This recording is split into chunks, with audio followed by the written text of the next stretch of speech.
Hey guys, my name's Ben Howard and we're back out here at Stoney Hill to play the Garnet layout, which is the shorter of the two layouts we got out here. Starting on hole 1, we got a par 3, 280 feet. Basket's just straight ahead, nothing crazy. We do have a little bit of headwind, so I'm going to go with the overstable driver just to make sure we don't turn over or anything like that.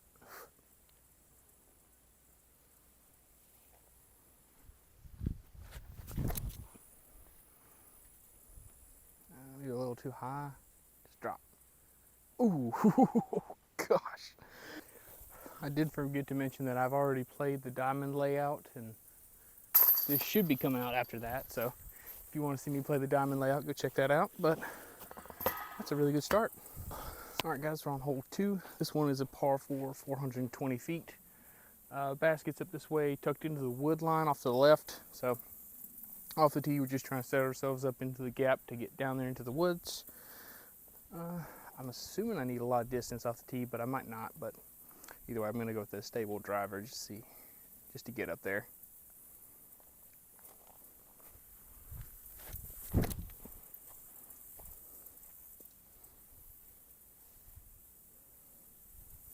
Looks good.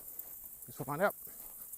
Okay, so it turns out the driver was too much, and I actually went long of both gaps. There's actually 2 different gaps.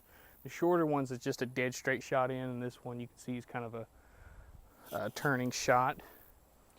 So looks like if I get like a flippy mid-range into this gap, I can kind of get up there for at least an easy scramble. So let's see what we can do.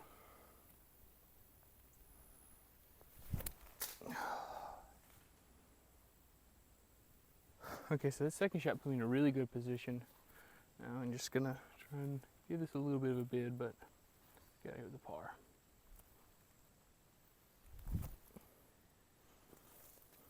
Oof. Close.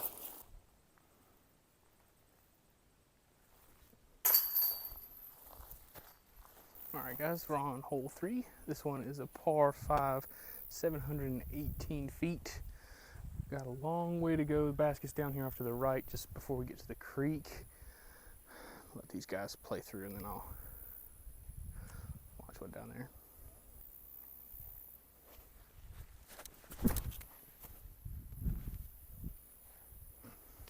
Now come out, come out, come out.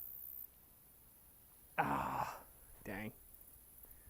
Okay, it fell down, and from there I might have like a kind of like a chip forehand into the green, or into the, at least the gap. I'm not sure how far it is into that gap once you get down there, but we will see. Okay, so I walked up there and looked, and once we get into the gap, we're probably about 150 feet away from the basket with OB just short of it.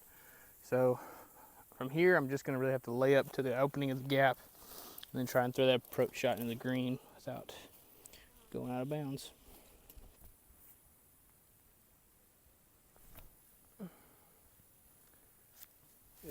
Need a little bit more power on that, but that should be fine. Okay, so yeah, I needed more power on that shot to get up here. I need to be another 30 feet farther up to have a clean shot down there, but instead I'm gonna have a little turnover shot, probably close to like 200 feet from back here. So if anything, I just want to blast this long and give myself a long putt rather than be shortening the OB.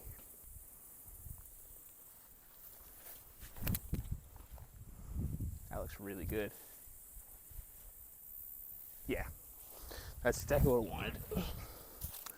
Okay, so I did end up going long. Problem is now I'm putting back towards the OB, but this is such a close putt, we got it.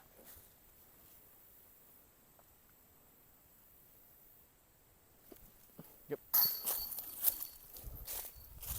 All right, guys, we're on hole 4. This one's a par 3, 260 feet. Udis says it's straight ahead, but I don't see it. But I think I saw it earlier. I think it's just up here, tucked off to the left. So I'm gonna go with the overstable mid-range, just trying to get through the gap. Main thing to worry about is we're going pretty much over OB the whole way. So I'd rather bail out early than be in the OB. So let's see if we can, but hopefully we'll get up there for birdie putt.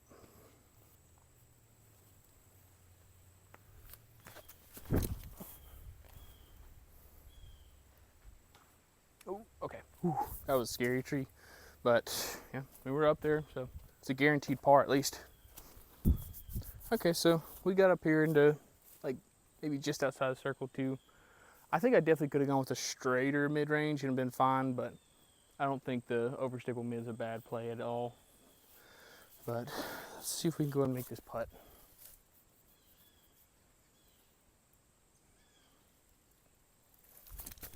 Oh, it's so high. It's a guaranteed par at least.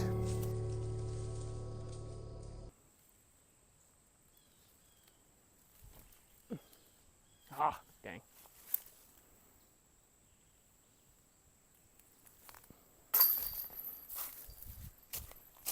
All right, guys, we're on hole 5. This one is a par 4, 520 feet. Looks like the basket's out in the open through this gap you can see in front of us. So off the tee, I'm just gonna go with the understable fairway driver, trying to get to drift from left to right, get us out there with plenty of distance so that way we can get up and down for a birdie pretty easy.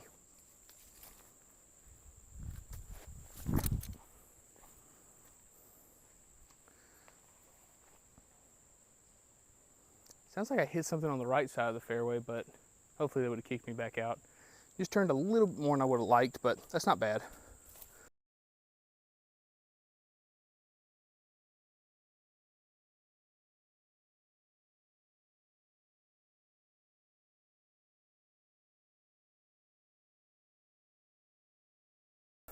We actually got a lot closer than I was thinking. Got a makeable putt. Really nice to get. Oh, oops. Oh, dang.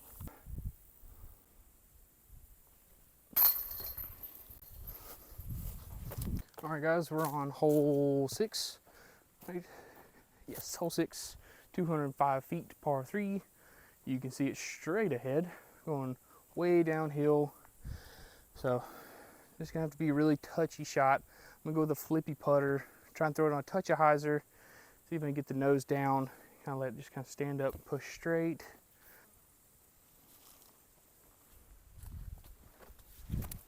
No.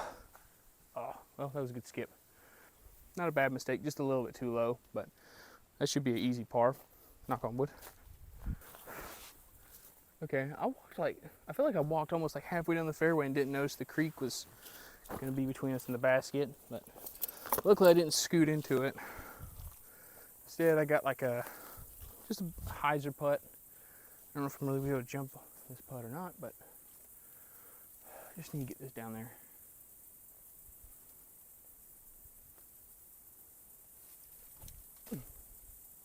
Drop. Okay.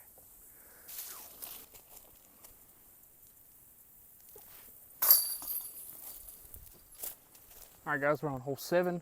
This one is a par 3. It was like 190 feet, something like that.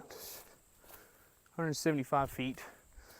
It's hard to see these baskets if they're black, but it's literally just dead straight ahead. Biggest thing to pay attention to is we got to throw across OB Creek. We're going pretty far uphill with the basket being on a slope, so there's a very good chance this could roll down if I'm not careful. I'm gonna go with flippy putter, try and just throw it straight at the basket.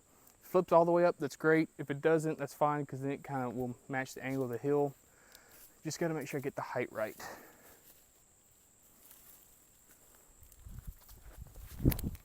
Ooh. Just don't be in the creek. Oh yeah. Oh, spoke too soon. Stop. Okay. Good grief.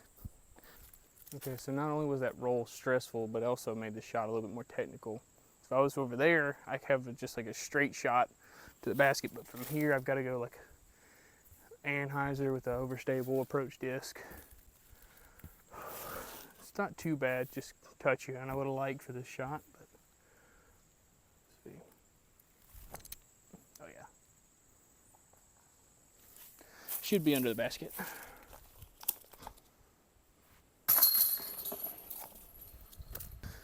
All right, guys, we're on hole 8. This one is a par 5, 500 feet.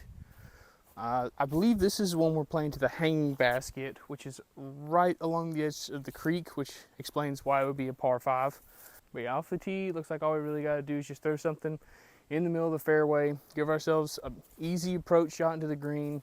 We can get out of here with the eagle fairly easily, but I could also take a big number on this hole just as easily. So gotta focus, get this tee shot right. God, oh my gosh. I'm starting to get tired, as y'all could probably tell. It's not every day I film 2 courses in one day.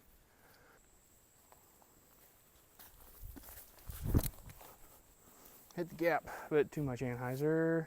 Okay, that's fine. You cut rolled in the middle. We're gonna try and land short.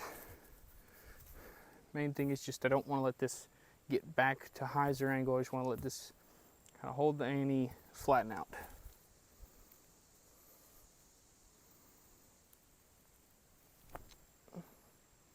Get through. Dang it. Let's go and make it.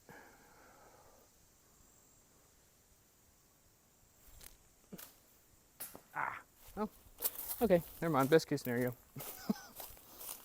Alright guys, we're on hole 9, final hole of the video. This one is a par 3, 220 feet. Best play, it looks like, is just a big skip shot because the basket's basically like 90 degrees to the right once we get out the gap. I think I'm going to go with the overstable fairway driver, just throw on a bunch of hyzer, see if we can get around there. Oh my gosh, I pulled that too.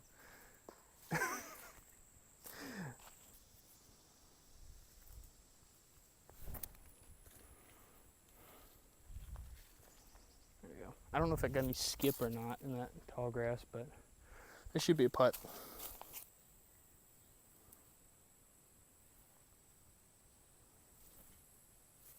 Ah, man. So close. That's one of those putts where it's like, if I put it just like I want to, I hit the band. If I put it a little softer, a little low, but oh well. Alright guys, that finishes up the front 9 out here in the Garnet layout. I think I am playing a little bit better this time, mainly just because I think I have some confidence, because I have a general idea of where the baskets are now, and I have a better idea of where the landing zones are, what the shape of the land is going to be. So this layout feels a little bit more wooded than the diamond layout, but there's a lot of holes where it's very cut and dry. This is what you need to do on this shot, and if you don't do that, you're probably going to get a par or a bogey.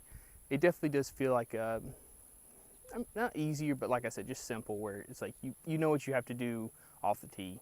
All right, but we're 27 holes in, only got 9 more to go. Looks like there's gonna be some fun shots on the back 9, so please stay tuned for that. Should get that out tomorrow. But thank y'all so much for watching. Please like, subscribe, and y'all have a good one. Bye.